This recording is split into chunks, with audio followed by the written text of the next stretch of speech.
So we're going to talk. You've recently been at the IWA Digital Water Summit, so that's the sort of the reason for the discussion, if you like. But it would be good to start with the basics and digital water. Yeah, everyone talks about it, but how would you define it? What does it actually mean?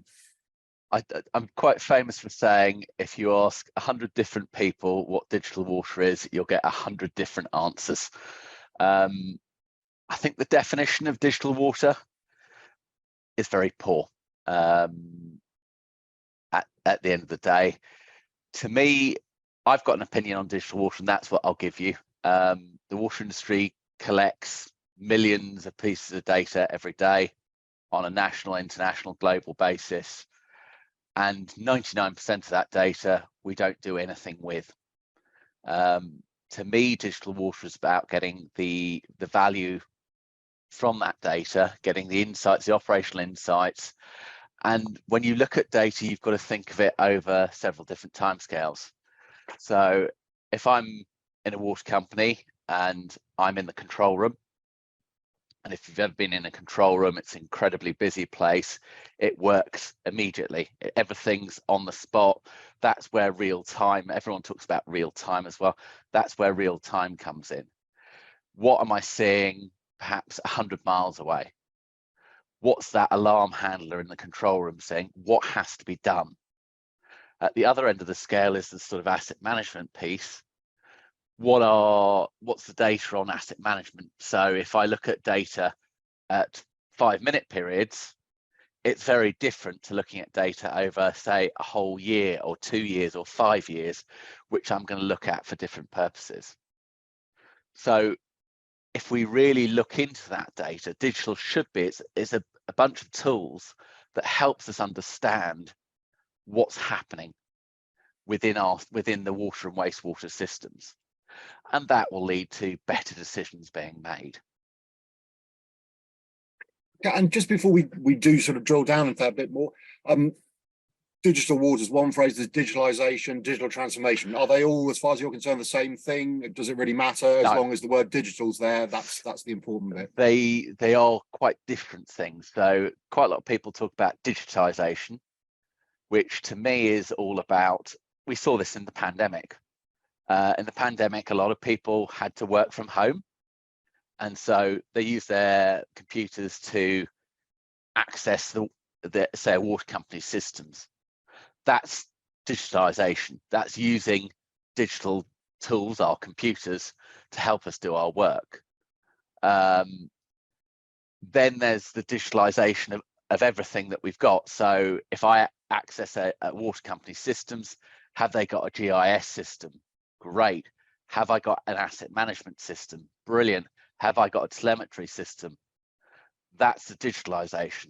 The digital transformation is then the use of all those tools to get what we need to do for the visual awareness, for the situational awareness. So what you'll find is a lot of people do confuse digitization, digitalization and digital transformation. And yes, they're, should we say, three strings of the same bow, but very different purposes. Okay, and I think you've alluded there, but in terms of how water companies can engage with digital water, what sort of things can they be doing? And also, I was going to ask it separately, but maybe I can wrap it in this.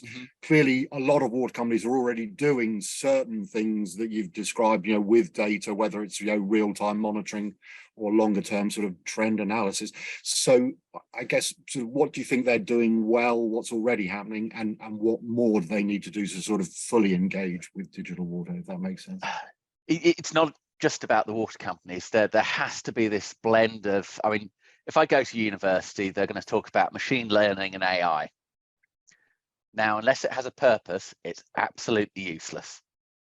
A lot of people talk about digital twins. A lot of people talk about the latest piece of kit. And I remember from the water industry, people in the water company saying, look, I don't want people coming to me with widgets. It's got to have, whatever I do has got to have a purpose. So then again, you go to the supply chain, and the supply chain are there to sell widgets to a certain extent. but actually the sort of the more developed supply chain will work with the water company to address pain points. But the water companies also have a huge problem in terms of legacy. You don't get a 20-year-old PLC working in the modern age. And so there are problems, and people have got to understand those problems. People often say the water industry works at a glacial pace. And you can understand why, because they've got a lot of legacy issues. They've got a lot of data silos. They've got a lot of problems. When you change a water company system, say you change a telemetry system around, which water companies do every now and then, it's a huge multi-million-pound project to do that. It's not so easy. But also there are the pain points of cybersecurity and protecting people's data and GDPR and you can see why sometimes it's going, well, how do we do this? And what there's both horizontal and vertical elements to this. The horizontal elements are sort of things like the instrumentation asset base, the telemetry systems, etc., etc., etc. And then there's the vertical pain points. Let's take an example: leakage. Ofwat have said to the UK, well, you've got to reduce your leakage, and the water companies have done quite huge amounts over the years to address it. But how do you get those? We're now into the points of marginal gains and marginal gains and marginal gains. So how do you take that data? And there are systems out there. Take that data and give the people on the front line, give the leakage analysts, give the leakage engineers information, not necessarily data, but information going, actually, you want to look at that pipe, you want to look at here, you want to look at there, which will then help them. I mean, you've got to remember, I can't remember the statistics, and somebody on the clean water will shoot me for this. They'll say, we've got hundreds of thousands of miles of pipe. How do you pinpoint the areas of pain? How do you pinpoint the leakage areas? There are engineers out there that do amazing jobs doing that, but it's almost like plug one leak and another one pops up, plug one and another one, another one, another one. So how do you give those engineers the best problem? I think probably the most intelligent thing I've seen on this is actually from Australia, and there was a CEO of Australia's all in for the sort of smart and digitally transformed utility, and he quite simply said at a conference, he said, well, when that leak's costing me more than I'll get in revenue, I just go and fix it. But what he didn't tell everyone was how he knew how much each leak was costing, and that's the art. That's the art form that data can probably tell, but you've got to measure in the right way. I've always said that digital water, first place, is a stakeholder engagement exercise. And I've been shot in the past for saying this, but when you take the CEO of a water company and you take the operator on the front line, they all have different informational needs. You've then got to go out and understand what those informational needs are for all of the different stakeholders within the water company. And a quick clue, the answer isn't I want to know everything. Understand what those informational needs are, and then do the exercise of going, okay, how do I get the data to inform those needs? And the data could be from instrumentation on the front line, or it could be from another source. So a lot of water companies right now are using hyperlocal forecasting from the Met Office. And that's a technology that for the water industry hasn't been around that long, and it's revolutionized things. So there are different data sources from different areas, and some of that data won't necessarily be able to belong to the water companies. I mean, you've described obviously the problem of legacy, and then some of the new things happening. I guess it's fair to say that if you wanted to create a digital water company, you wouldn't start from where we're at right now. But bearing in mind they are there, are they able to work with what they've already done and then add extra things, or is it almost, unfortunately, over a period of time, they've got to rip everything out and replace it with, you know, smart solutions that will then give them the best? How do you sort of, you know, address that dilemma, if you like? I think the best way to do this is look at a case study. I'm a big admirer of what's been done in Valencia in Spain, and Global Omnium, that is the water company for Valencia, and they set up a digital twin. Took them 10 years to do it. That's a long, hard 10 years, and it was led by somebody called Pilar Conejos, and it was a journey. And in some ways, you just have to start that journey, but you've got to start that journey for a reason. And that's one of the things that the water companies will struggle with. What's the reason to start this? What are the benefits? Why would we go down this route? And sometimes you'll have to go, well, actually, we don't need to. And sometimes it is, well, we should just do it. But in Global Omnium, over 10 years, they started the journey. They installed instrumentation on the potable water network, and they already had a model of the water network. So when you take a digital twin really, in terms of the water industry, is a merger of instrumentation on the front line, giving data in an appropriate timescale. I'm going to say, I'm not going to get on into the open data and the real-time argument quite yet in the interview. You take that instrumentation, you put it onto a model, and you've got a digital twin. So, but speaking to Pilar Conejos, what she was saying is, well, actually the instrumentation, when you put it in, the monitoring will reveal weaknesses within the model.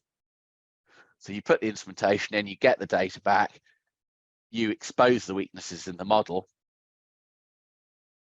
So you fix the model, then fixing the model exposes weaknesses in the monitoring. And there's a sort of circuit you've got to go around. And that's for one particular application. Then over time, you develop the different applications that you need or want and have a business case for within that digital twin. So it's a learning thing, and say a digital twin is built around a purpose. If you've got that operational purpose, you can then add more functionality later on. And the more functionality you add, the more value that you're going to eventually get. So realistically, there is time. There is a time thing. So I can allay this to what we're getting on pollution at the minute. Pollution's been something that's been hanging around the water industry. Of course, it's not just the water industry. But we put in monitoring in the last asset management period from 2015 to 20. That's exposed a problem of all the spills from the CSOs. So again, what's next? Well, through the Environment Agency and the water companies working together, there's more monitoring going in and more monitoring going in. What's the ultimate aim? Well, the ultimate aim for me is probably what the Spanish are planning to do and creating digital catchments, monitoring of the catchments, put that together with modeling. And this isn't now, it's probably 5 to 10 years in the future to get a sort of a model of the anthropogenic water cycle. And that way, we're suddenly getting the situational awareness. And then you can look at things like the Prime Water Project, which was discussed in Bilbao at the Digital Water Summit. There are then catchment services, and that's how you pay for it. Is services to agriculture, services to the water companies, services to the different stakeholders. And that's probably the ultimate goal. We're probably 10 or 15 years away from that, if not a bit more. And in terms of where that comes from within the water utilities, I'm guessing someone fairly senior has to announce, you know, we want to become a digital water company, and then sort of come up with a strategy. But wider, as you say, you know, if you've got Ofwat governments and all that, how do all the different stakeholders? I mean, it's difficult enough for them to agree about, you know, shall we say, relatively simple things, but if they're all going to commit to digital water and, you know, and how they need to sort of participate in that, how easy is that? I mean, you know, in the UK, for example. I think it's a bit of a chicken egg scenario, really. So the pain points we've got at the minute within the water industry, we've got leakage. Leakage is a pain point. Actually, the smart water market in the leakage arena is actually quite well developed. And I think the water companies have taken that on board and are delivering in that area. We've seen the water companies improve quite a bit on leakage. They're doing everything. They're actually doing a lot in that area. So it doesn't have to be an all or nothing thing. It's a case of develop it over the time with the pain points that hit the industry. We all see net zero at the minute. I've been quite famous in saying we're not going to reach net zero without some sort of digitalization. Well, to a certain extent, we're doing it at the minute. So when you go onto wastewater treatment works, you've got ammonia control systems that will help with power consumptions. The next stage on top of that will be controlling around nitrous oxide, which is great greenhouse gas. But how can we then make the water companies more efficient?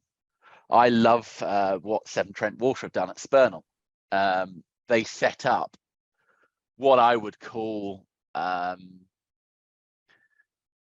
certainly not a digital twin, but a well-monitored wastewater treatment works, which enabled them to see what was happening at any one particular time and see what was happening in the outlying areas. Great case study and great digital leadership from Severn Trent Water. But again, how do we then put that out to a lot of different areas? We've had systems in the past. HAC have done a lot with real-time control.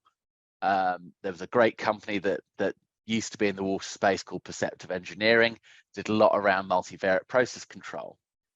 And when I've spoken to people within the industry about it, they're going, well, why wasn't that more across the industry? And their answer was, it was great and we got some great savings, but then we reached a point where we couldn't do any more. And a lot of that was around data quality. So data quality, anyone who knows me will know I'm a bit of a fundamentalist on data quality. Without good, decent data quality, we're going to be stuck. We're going to get stuck in the mud with digital transformation. Doesn't mean that we shouldn't start it. We should. But again, like the example of digital twins, digital transformation will expose problems with the monitoring subset. So will expose problems with the data. And when you're talking about data, it's got to be precise. So I go back, back in the 1950s, we're talking 70 years ago, Mellon said garbage in, garbage out. It was appropriate then. I would say it's hugely appropriate now. The man at the time said this phrase that's hit the computing industry, hit the IT industry, which is where it developed. But if we've got garbage data going into our systems, we haven't got hope to actually get the benefits that we need in the industry to actually address the pain points. So he was a bit of a revolutionary 70 years ago, before the age really of the modern computer. When you look at the computer in the 50s and look at a computer now, my mobile phone that's sitting in front of me has more computing power than probably a supercomputer back then. And we've got millions coming up in the water industry. I said this recently at the British Water Data Conference. We've got millions upon millions of pieces of information. Wastewater is going towards 2-minute monitoring in places. Now, when you do the working out, 2-minute monitoring, that's 30 pieces of data every hour. That's what 600-700 pieces of data every day. 7,000 in 10 days, 70,000 in 100 days. What's that? 210,000 pieces of data a year across 10,000 wastewater treatment works and multiple sensors per works. You're talking millions upon millions of pieces of data. If you haven't got the quality of that data to start off with, you might as well be throwing it all in the bin. So that's probably the precautionary tale. And I'm wondering, the supply chain again. We know the water industry is relatively traditional. Is part of the problem that there's a whole new breed of supply. They're comfortable with mechanical and electrical and how it's always done, but the IT bit, if they maybe don't understand it as well, and there are all these companies coming in, is that part of the problem, that they don't understand trust these new people telling them stuff? And also, sort of supplementary, do we need to look at sort of conglomerates or partnerships, rather than someone say, I'll sell you a flow meter, or whatever it is? You need 2 or 3 companies to work together. I'll sell you the flow meter, I'll get the data, and I'll interpret it or tell you what to do. Is that where we need to be moving as well? And collaboration is definitely the way to go on this. And you see out there's a lot of people promising a lot of things, and yes, of course there's going to be skepticism, but no, we have our instrumentation companies out there, and there's some great companies out there. I've worked with a lot of them over the years, and they're coming up with great things, but also there are the innovators. Probably the best innovator I've seen out there, Storm Harvester. They can't cope with everything on their own. They take the data input from the water company sensors, bring in other data sources, and use that for blockage predictor. Great, absolutely great product, great stuff that they're doing. They just do the analytics. There's a lot of people out there, a lot of firms out there. TACA do the analytics, and that's where their strength lies. But yes, they'll rely on the water company to provide the data. Now, is it a case of supply chain companies coming together? Perhaps. Is it a case of the water company leading on the steps? Okay, we've got the data. Here's the data. Now that's very simplistic, because of course you've got to bring cybersecurity and data protection in here. But there's also a case of, well, what is that data? Is it really important data that has to be protected? Then, yeah, you take example of customer data. Absolutely, customers' data, customers' financial details, absolutely got to be protected, shared with no one, etc. And the water companies are brilliant at that, and they have cybersecurity teams looking at that. Or is it flow data, from which I deal with quite a lot, flow data from a wastewater treatment works? Well, there's nothing secret about that, really. Or is it, I don't know, the EDM data, which, guess what, is published anyway? The only precautionary aspects to that, and I know off what I've talked about open data and making all this data available to everybody, the only problem there is actually data has to be managed, it has to be cleansed. If you don't understand the context of that data, then there's a problem with, well, that data says, well, no, you've got to look at it and intelligently looking at the right context in the right way. Otherwise, what you'll get is people within stakeholders within the ENGOs taking that data and interpreting it in a different way, not really understanding the context of that data. And if you don't understand the context, well, then actually having the reams and reams of 2-minute data isn't going to help you. So this is one of the challenges the water companies have got to do, is how do you present that data in the right way with the right caveats? So in bathing waters, some great water companies got some great apps in terms of making bathers aware, and that could be as simple as a red, amber, green system. But also that can, I think the public have got to be aware that that red, amber, green comes with a caveat of, this is the live data from a site. It was last calibrated 6 months ago. It was last calibrated a year ago. Or it gets me into speed cameras. Speed cameras before about 20 years ago, if you get done for speeding now, you can look into all the details and you see a calibration certificate of the speed gun that basically you that didn't if you go back 20 years, that didn't exist. And it's because the people with speed guns, the police were getting, well, actually, what was the calibration of that device? You say I was doing 73 miles an hour. My speedometer was saying I was doing 68. So the police got very, very aware quite quickly that calibration was key, and that had to be presented when they were fining somebody. The same thing, different arena, of course, the same thing goes, well, that red, amber, green, what is the uncertainty around that data?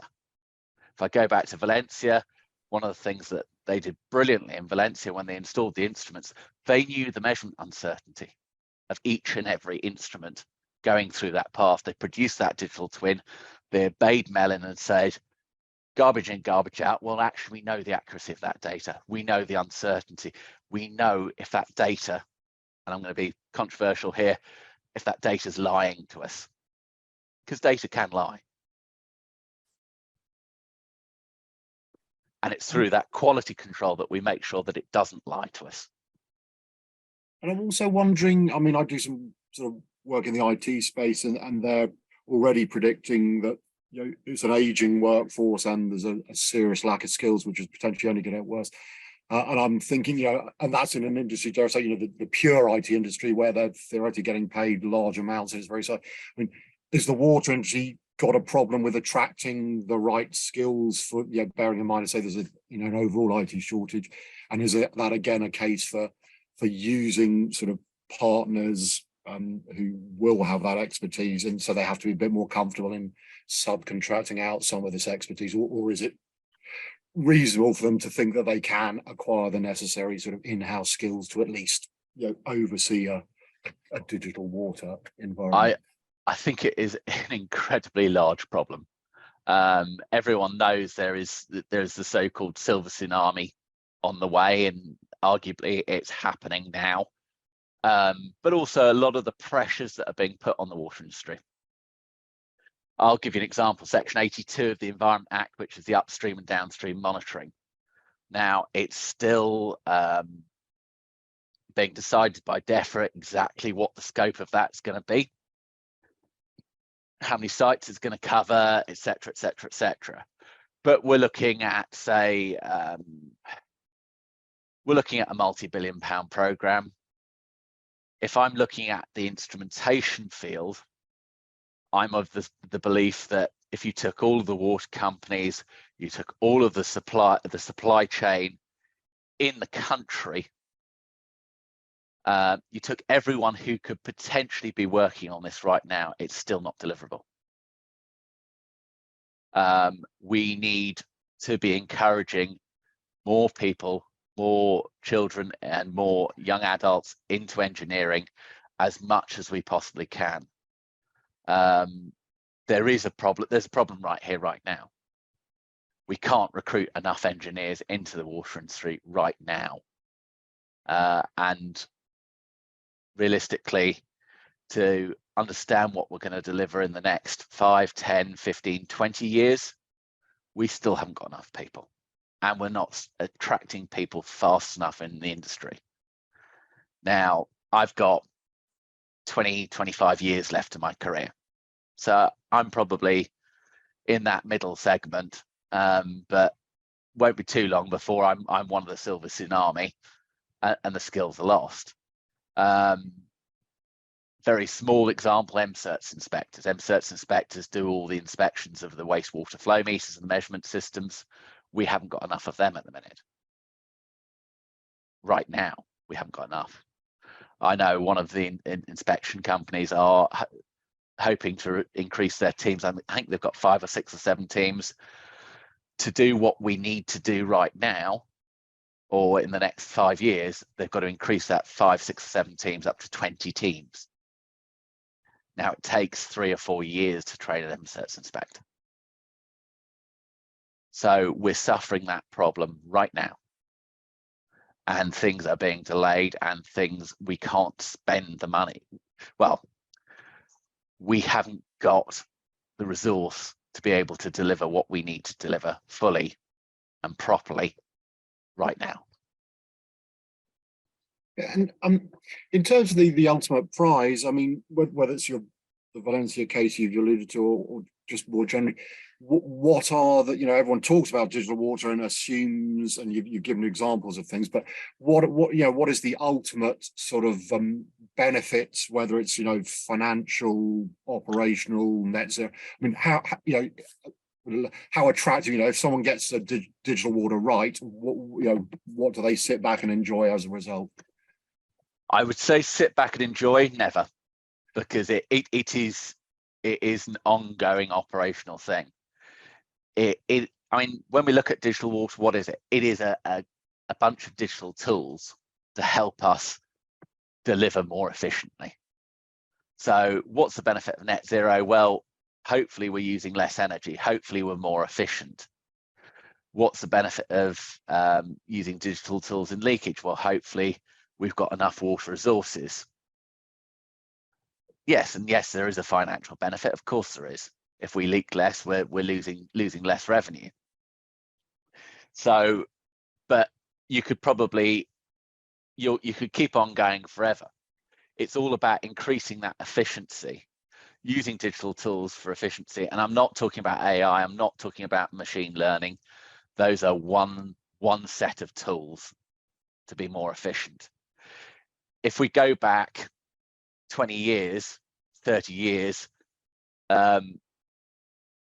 when we were drawing design sheets, when we were drawing engineering drawings, it was all by hand. And then AutoCAD came along.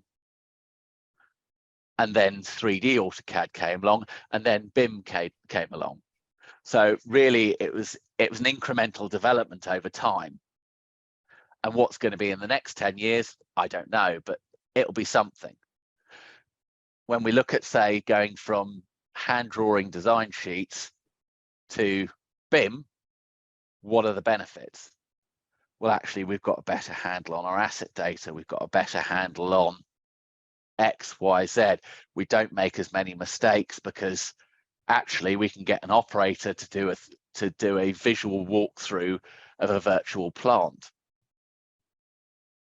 So those design mistakes don't happen. And yes, over the years, we've all seen silly design mistakes because of the visualization. That is one set of tools. When I look at instrumentation, everything else, and operational, we can use RTC, we can use MVPC, we can use X, Y, Z to be more efficient at what we do, to be truer to what designs were and operate in a better way. One of the things that Valencia took from creating a digital twin even, was using it as a training tool. So you speak to the people in Valencia and they'll go, well, traditionally it took about 2 years to train somebody to a basic level to enable them to work on their own. That time's now down to 6 months because they're exposed to more. They're exposed to more situations. Situations can be simulated. And so the learning curve is much quicker. And that's helping them address skills shortage.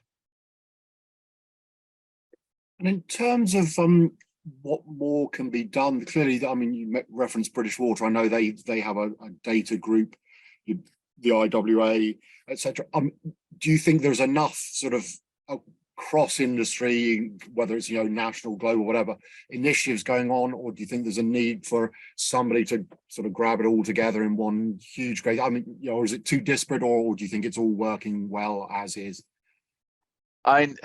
Yes, there are lots of people talking about lots of things, and yes, you could argue with bringing them all together. I think there should be more collaboration. Absolutely. Yes, I'm running the IWA Digital Water Programme. It's free and open to all. Guess what? We want to get people involved. We want people. Yes, we want people to come to the Digital Water Summit. Next one's again in Bilbao in November. Let's open those discussions up. we had the pandemic, we lost a lot. We lost a lot of face-to-face events. But yes, there is that experience, but yes, we need other people coming in with different ways of thinking. I saw recently at the Berlin water discussions, the Blue Planet Berlin water discussions, Google are doing a lot on global flood mapping. Actually, because I saw that, I'm trying to get in touch with them at the minute and bring them into an IWA digital water program white paper on climate resilience. So let's have a look at that. Let's have a look at the case studies. Who is the best to look at flood resilience? So yes, Google are doing an initiative. Thailand through the Thai Water are doing an initiative. Other people are doing initiatives. So let's get the best people round and discussing the different vertical segments. You can always get me to talk about wastewater forever and a day. When we saw in the pandemic, one of the great things to come out of the pandemic was the people really seeing about something that been going along under the radar for quite a few years, which was wastewater-based epidemiology. And suddenly the pandemic happened, and one of the good things to come out of the pandemic was wastewater-based epidemiology was more everyone could see it was going on and could see the benefits. And that's kicked off a lot of work on the back of it. How can we get the best value? How can that be turned into a service? And when you look at what's been done on wastewater-based epidemiology in the past, it's been used to trace drug factories, believe it or not. It's been used to trace health problems. So there's a lot that can happen with the data, with the right data in the right place and the right time. But we've got to identify those vertical segments to get the best out of it. Okay, and maybe you've been very kind with your time. Maybe just as we finish, you mentioned earlier it can be or it is a very daunting thing for people to look at. So are there any, whether it's sort of quick wins, which I suspect not, bearing in mind you said the time frame, but are there any recommended steps people need to take, when whether either they're embarking on this journey for the first time, or as I suspect more of them are starting, but maybe still a bit confused as to where to go, or they're not getting the results they thought? Just any bits of advice as to what are must-haves for a sort of digital water strategy? And there are quick wins. Undoubtedly there are quick wins. So one of the things I'm good at, I do a lot around wastewater flow data, and I can tell just by looking at the data, I can tell where the problems lie. And okay, that's my training, that's me practicing over the years, but the data is there. The water companies have all the data. It's just using the skills that are available to them to have the best, to get the best out of that data that they already have. I work with some clients, and some client systems are better than others, and they've got all that asset data. They've got where everything exists. It's just a case of bringing it together. Probably for me, the first step on that journey is that stakeholder engagement piece that I've talked about. Run through. I said this to, I sat down with a water company CEO years ago and talked about what was called Water 4.0 at the time. Yes, all the buzzwords change. And I said, look, I can sell you a service by telling you what I think your data, your information should be. But actually, the best thing that you can do is have a stakeholder engagement piece within your organization and say, this is what the information we need. One of the most powerful tools, okay, screen's blurred, mobile phone. We all wake up in the morning, look at our mobile. Imagine a situation where somebody says, you've got your mobile telling you, giving you the right information that you want, and saying, these are my pain points today. These are the things that I've forgotten to do because I've been rushed off my feet. These are the fires that I've got to put out, And eventually, when you put out all those fires on a regular basis, the fires aren't so important, and you get down to a business as usual of, okay, these are the things that we've got to do. I remember when doing something when I was working with the Anglian Water, we set up a system, and yes, there was a 6 month, 9 month pain once the system was going, but then we got that down to a point where there weren't any fires to put out, or the 100 fires turned into 1 fire or 2 fires each day that were more manageable. So those are your quick wins. Setting up the system, a lot of the companies have got, if you imagine the technology, people, process triangle, a lot of companies have got the technology, they've got the systems in place. It's just delivering those systems on a day-to-day, churning those systems around till you get the right result. All the water companies know exactly what they're doing. Of course they do. They're the experts in this area. In reality, it's just a case of managing those systems on a day-to-day process, churning them around and making sure that they're working, and then of course improving on them. And realistically, the digital tools, digital transformation is using those tools that are available to the best way of doing it. Then on top, there are the what I remember being called big, hairy, audacious goals, net zero, climate change, and everything else. Then that enables people to concentrate on getting those goals rather than fighting fires every day. And yes, ideally, we could look at digital twins of a river catchment, look at the services, look at how to manage the environment best for the best overall environmental goal. But in some ways, we've always underestimated, and it's not been very well valued, the environmental benefit, because there's no actual value to the environment. We've got some with, say, a ton of carbon dioxide costs X amount. But is it really an appropriate level? I don't know. And is that, I mean, so the case study you've alluded to, and you mentioned that, I mean, is the digital twin the sort of central focus around which everything else comes off, or it's just a very important it's just one tool.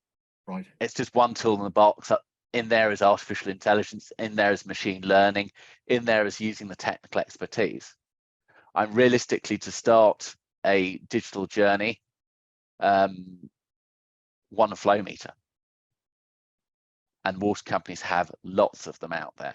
One flow meter can give you a huge amount when you look at it instantaneously for some purposes, or you look at it over, I've been doing quite a lot of looking at flow meter records for 5 or 6 years to tell me the trends of what's going on. Looking at the baselines, looking at the peak lines, looking at this, looking at that. And that's the technical expert knowledge of what's happening. So me looking at a flow meter and using that data, turning that data into information, gives me a huge amount. Then using other sources of information from, say, within the water company assets or rainfall data or X, Y, Z, ABC, tells me a huge amount of what's going on in situational awareness. With the right data and right information in the right place in the right way, I can then basically pinpoint a crack in a pipe in a whole distribution system if I had the right data, all starting from one flow meter. And yes, there'll be some assumptions in there, of course there will. But realistically, what I'm doing in a manual way is using the data. I've set up my own tools to enable me to get the best out of that data. So that's why I come back to the point always. For me personally, digital transformation is about using the data, turning that into situational awareness, operational insight, and potentially asset management insight of going, well, actually, I need to replace that, or I need to look at that. And some of it's already done to a certain extent, but not really thought of in a digital transformation way. Okay, I'd say I'm very grateful for the time you've given us and some brilliant insights. So Oliver, thank you very much indeed for your time. Thank you. My pleasure, Phil.